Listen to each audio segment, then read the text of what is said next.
তো এই হলো আমাদের সোদপুরের পানিহাটির সেই ছোট্ট আদরে আমাদের দেবনীল ভাই, ঠিক আছে।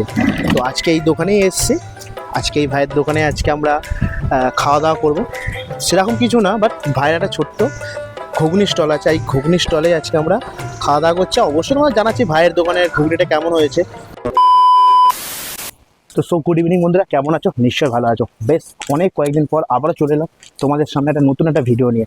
তো এখন রাস্তা দিয়ে হাঁটছি, দেখতেই পাচ্ছ। তো আজকে যেই লোকেশানে আছি সেই লোকেশানটা আমিও ঠিক জানি না, তো অতএব গুগল ম্যাপস থেকে বের করে এখন যাচ্ছি সেখানে, ঠিক আছে। তো কতদূর যেতে হবে এখনও ঠিক জানি না।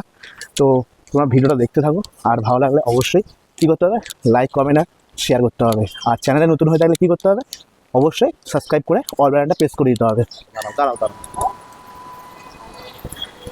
যারা এখনও আমাকে চেনো না, আমি হলাম দীপ্তনাথ, তোমরা দেখছো chicken lover. Welcome to my channel খাও ঘোরো আর চিল কারো।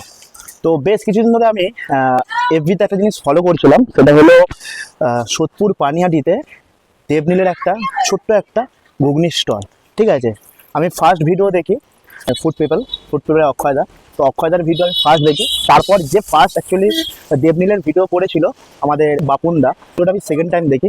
তো দেখার পর তো সরাসরি আমি লোকেশনটা ঠিক বুঝতে পারিনি। তো যাই হোক, একদম ম্যাপে মানে গুগল ম্যাপে এসে সার্চ করে তো আজকে চলে এসেছি সেই দেবনীলের ছোট্ট ভাই সেই দোকানে। সাথে যে গল্প আড্ডা মজা সব কিছু আজকে ওর সাথে আমার থাকছে। তো চলো ভিডিওটা দেখতে থাকো। তো ভাই কেমন আছো? খুবই ভালো আছি। আচ্ছা, ফার্স্টে তোমার নামটা একটু বলবো। আমার নাম হচ্ছে দেবনীল ব্যানার্জি। না বলতে গেলে দাদা, কাজের অনেক রকম চেষ্টা করেছি, সেরকম ভাবে আচ্ছা। কাজ করে উঠতে পারিনি। অনেক জায়গায় কাজের চেষ্টা করেছি, সেরকম ভাবে কাজ কোথাও পাচ্ছিলাম না। আচ্ছা। তো ফলে যেরকম মানুষ হাঁপিয়ে যায় লাস্টে, তো ওরকম হয়ে গেছিলাম। লাস্টে ভেবে নিয়েছিলাম যে আমার দ্বারা হয়তো কোনো কাজকর্ম হবে না বা কিছু হবে না। তারপরে হট করে রাত্রিবেলা মাথায় এলো যে একটা এরকম যদি দোকান দিতে পারি তো ভালো হয়। তো আমার এখানে অনেকে সাপোর্ট করেছে, কাকিমাও বলেছিল যে হ্যাঁ তুই দোকানটা দে। তো তারপরে কাকিমা বলতে এই যে পেছনে মুদি দোকান আছে, আচ্ছা ওই কাকিমা। ওই কাকিমা আচ্ছা। তো সাপোর্ট করে, পাড়ার সব বন্ধুরা সাপোর্ট করে। আচ্ছা। তো এবার ওরা সাপোর্ট করে বলেছিল যে ভাই তুই কর। তো প্রথমে একটু ঘাবড়াচ্ছিলাম ফার্স্ট দিন যখন করছিলাম। তো তারপর দিয়ে চেষ্টা করছি একটা বড়, এই দোকানটাকে নিয়ে একটা বড় দোকান করা। আচ্ছা আচ্ছা, প্রথমে যখন শুরু করেছিলে কত কিলো কড়াই দিয়ে তুমি শুরু করেছিলে? তখন ছোট হাঁড়িতে 500 মটর দিয়ে করতাম। 500 মটর দিয়ে? 500 মটর দিয়ে। তো আজকে কদিন হচ্ছে? আজকে তো 1 মাস, ওই 5-6 দিনের মতো। তো এখন তুমি কত কড়াই ঢুকলো? 1.5 কিলো মটর। 1.5 কিলো মানে 1 কিলো বেড়ে যাবে, তাই তো? বাহ, আগামী দিন আরো বাড়বে। ওখানে খুবই ভাল লেগেছে। ওখানে অরুণদা ছিল, তারপরে আমেরিকান যে দোকান দাদা দীপঙ্কর দা ছিল, খুবই ভালো ছিল। ও দাদাদের মানে আশীর্বাদ পেয়েছি, ভালোবাসা পেয়েছি। সবারকে একটা মোবাইলে এতদিন দেখে এসেছি, সামনাসামনি দেখে খুব আনন্দ লাগছিল। সকলে আমায় খুব সাপোর্ট করে, বেশিরভাগ। ওখানে আমার একটা দিদি ছিল, আচ্ছা, অমৃতা দি, তো আমাকে খুবই সাপোর্ট করে। তো সবাই মিলে সাপোর্ট করছে, আমার খুবই ভালো লাগছে। এখানে যারা যারা আসছে, এখন যে দাদা এসছে আজকে বড় ইসের থেকে আমার কাছে, তো খুবই ভালো লাগছে দাদা যে এসছে আমার কাছে। তো একটাই আমার কাছে দাদার যারা যারা সব ফ্যামিলির লোকরা আছো, একটাই রিকোয়েস্ট, তোমরা সবাই আমার দোকানে আসো, এসে এক প্লেট ঘুগনি খাও, আশীর্বাদ করো, সবাই মিলে ভালোবাসা দাও, ব্যাস। আর আমার কিছুর দরকার নেই। অবশ্যই আমরা যেমন এসেছি, তোমাদের সবাইকে যারা যারা ভিডিওটা দেখছো সবাইকেই বলছি এই ছোট্ট ভাইয়ের দোকানে আসো। আরে দেখো, ঘুগনি তো ঘরে সবাই বানায়, ঠিক আছে, বাট এই ভাইয়ের আজকে যদি আমরা যদি হেল্প করতে পারি, এক প্লেট করে ঘুগনি করে ছোট ভাইকে যদি হেল্প করতে পারি, ঠিক আছে, এর থেকে ভাইয়ের কাছে বড় আর একটা অ্যাচিভমেন্ট কিছু হতে পারে না। আর আরেকটা কথা আমি জিজ্ঞাসা করি, আজকে তোমার এই অবস্থাটা কি ছোট থেকে? হ্যাঁ, আমার এটা ছোটবেলা থেকে। খেলাধুলা বেসিক্যালি বলতে গেলে ছোটবেলা থেকে সেরকম ভাবে খেলাধুলা দেখতাম। কখনো ভাবিনি যে খেলাধুলা করবো। তো খেলাধুলার প্রতি ইন্টারেস্ট বলতে গেলে আমার ক্রিকেট থেকে। তো ক্রিকেটে আমি রোহিত শর্মাকে খুবই ভালোবাসি, আমার বলতে গেলে গুরুদেব তাকে মনে করি। তো তার খেলা দেখে আমি অনেক ইন্সপিরেশন পেয়েছি। এখনো সময় পেলে ক্রিকেট খেলি। তো খেলাধুলার পেছনে আমি মেডেল পেয়েছি, ছবি আঁকা, গান বাজনা, তারপরে ফুটবলও খেলতাম, ফুটবলে গোলকিপার খেলতাম।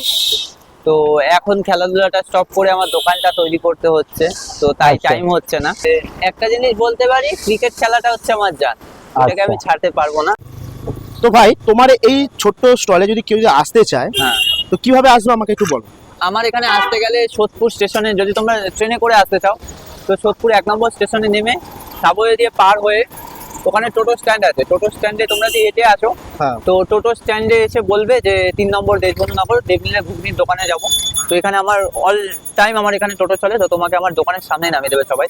আর এবার যদি তোমরা এই পাশ থেকে আসতে চাও মানে এই পাশে মানে ফেরিঘাট দিয়ে। ফেরিঘাট সব আছে, তো ওখান থেকে তোমরা বিটি রোড আছে, বিটি রোড সোদপুর বিটি রোডে এসে ওখানে অটো ধরে রাজা রোড নামবে। রাজা রোড থেকে কোনো টোটোওয়ালাকে বলবে যে 3 নম্বরে দেবলে ঘুগনির দোকান, কেন দুপাশেই টোটো স্ট্যান্ড আছে, তোমরা দুপাশে এক জায়গায় বললেই হবে। হ্যাঁ। তুমি যে ঘুগনিটা বানিয়েছো, অ্যাকচুয়ালি তুমি বানিয়েছো না আন্টি বানিয়ে দিয়ে? না, আমার মা বানিয়ে দেয় ঘুগনিটা। আচ্ছা, আজকে আমাকে একটু দেখাবে তোমাদের এই ঘুগনিটা, আচ্ছা। মানে আন্টির হাতে বানানো একটু ঘুগনিটা। আচ্ছা, ঘুগনিটা কি এক্সট্রা কিছু অ্যাড করেছো, মানে হ্যাঁ, চর্বি? মাটন চর্বি আছে। আচ্ছা, ঘুগনিটা মাটন চর্বি আছে, এই হচ্ছে সেই ঘুগনি। এই যে এই যে, আর গামলা তোমরা দেখতেই পাচ্ছ অলরেডি কিন্তু মাটনের চর্বি ভাসছে। আর এর সাথে সাথে কি দিচ্ছ ঘুগনির এর সাথে? সাথে সাথে দিচ্ছি হচ্ছে এখানে পেঁয়াজ কুচি আছে, আচ্ছা এই যে দেখতে পাচ্ছ পেঁয়াজ কুচি। আচ্ছা আমি ধনে পাতা দিই, আজকে ধনে পাতাটা আনা হয়নি। এখানে আছে নারকেল, আহ, ঘুগনিতে নারকেল পড়লে তো কোনো কথাই হবে না। এখানে কাঁচা লঙ্কা, হালকা একটু কাঁচা লঙ্কা পড়লে বেশ মুখে ঝাল ঝাল, হ্যাঁ, বেশ আর ঘুগনির এটা হচ্ছে জিনিসটা খুব ঝুড়ি ভালো ভাজা লাগে। আর টক জল। আচ্ছা, এটা ঝুড়ি ভাজা আছে, এটা টক জল আছে। হুম, বাহ, ভাই হ্যাঁ এই যে তুমি যে প্লেটটা এখন রেডি করলে, হ্যাঁ, এটার দাম কত? এটার দাম হচ্ছে 10 টাকা। 10 টাকা? হ্যাঁ আচ্ছা, 10 টাকা ছাড়া কি বড় প্লেট আছে? হ্যাঁ, বড় প্লেট আছে যেটা আমি 20 টাকায় বিক্রি করি। হ্যাঁ, এইটা হচ্ছে 20 টাকার প্লেট। আচ্ছা, এই হলো 10 টাকার ঘুগনি। আমি সবার জন্যই বলতে গেলে ছাড় রাখি, বেসিক্যালি যত ছোট ছোট ভাইরা আছে মাঝে মাঝে স্কুলের ভাইরা মাঠে খেলে, তো তাদেরকে 5 টাকা থাকে, তাদেরকে আমি বানিয়ে দিই 5 5 টাকা। টাকারও দাও? 5 টাকারও বানিয়ে দিই। বাহ। তো ফাইনালি দেখতেই পাচ্ছ এখন ভাইয়ের থেকে আমি নিয়ে নিলাম ঘুগনিটা। ঠিক আছে, এটা আছে মানে কিমা ঘুগনি যেটা বলে থাকি, তো এটা সেই খাসির চর্বি দিয়ে কিমা ঘুগনি। তো চলো এটা একটু ট্রাই করি, এখন খেয়ে তোমাদেরকে রিভিউ দিচ্ছে। তো দেবনীল ভাই, হ্যাঁ, তো তোমার এই দোকানের একটু টাইমিংটা বলবে? আমার টাইমিং হচ্ছে আমি বিকেল 5টার থেকে রাত্রি আচ্ছা। 8টা 8:30 অবধি এখানে বসি। আচ্ছা, আর কবে কি বন্ধ রাখছো না প্রতিদিনই খোলা? ভাই পেঁয়াজ দেবো।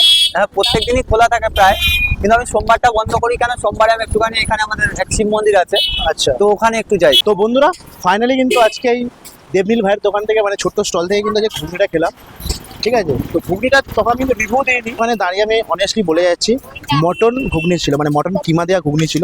তো মটন কিমার ঘুগনিটা কিন্তু টেস্ট মানে খুব বলবো না যে আহামরি, বাট 10 টাকা অনুযায়ী কিন্তু ভালো ছিল। তাতে পেঁয়াজ, লঙ্কা, তারপর নারকেল সব কিছুই দিয়েছিল এই দেবনীল ভাই।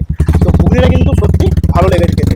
তো যাই হোক, আমি কিন্তু পার্সেলও নিয়ে নিয়েছি একটা এই ভাইয়ের থেকে, কেন কিনা বাড়ির লোকে খাওয়াবো, ঠিক আছে। তো আজকের মতন ভাইয়ের সাথে গল্প আড্ডা, ভাইয়ের দোকানের ঘুগনি সব কিছুই হলো, খাওয়া দাওয়া। তো আবার চেষ্টা করছি নেক্সট একদিন ভাইয়ের দোকানে আবার আসবো, ঠিক আছে। চলো আজকের মতন ভিডিওটা আমি এখানেই স্টপ করছি। ততদিন তোমরা ভালো থাকবে, সুস্থ থাকবে আর নিজেদেরকে খেয়াল রাখবে। দেখা হচ্ছে নেক্সট ভিডিওতে। চলো টাটা, বাই বাই।